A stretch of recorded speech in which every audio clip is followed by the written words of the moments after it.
Welcome to today's market report. The dollar slid after surging to fresh two-decade highs following the Fed's raising of interest rates on Wednesday by a hefty 75 basis points.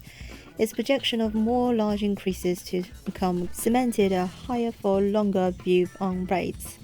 The yen spiked higher on Thursday after the Federal Reserve's strong stance on rates. The day before roared the outlook for bonds and stocks while forcing Japan to intervene in FX markets to support its currency for the first time since 1998. The bond market responded with the path of the yield curve measuring the gap between 2 and 10-year Treasury notes, inverting the most since at least 2000. The measure, a signal of a likely recession in a year or two, later eased a bit to stand at minus 42 basis points. Stocks fell further on Wall Street and in Europe, where Russia's threat on Wednesday to use nuclear weapons amplified the existing economic pain and volatility from the Ukraine war.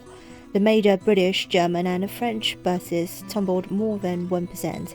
With the dollar stalled, the euro edged up 0.01% to $0.9839, and other currencies gained as well. Volatility and uncertainty have risen as the market comes to grips with a policy regime that is reducing liquidity after a decade of abundance. Excessive quantitative easing over the past decade is going to result in excessive tightening, and the market has no way to properly price what this means for valuations.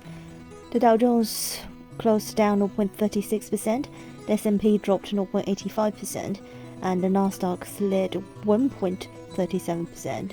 The likelihood of a recession if the Fed maintains its rate hiking stance suggests earnings will come down 15% next year.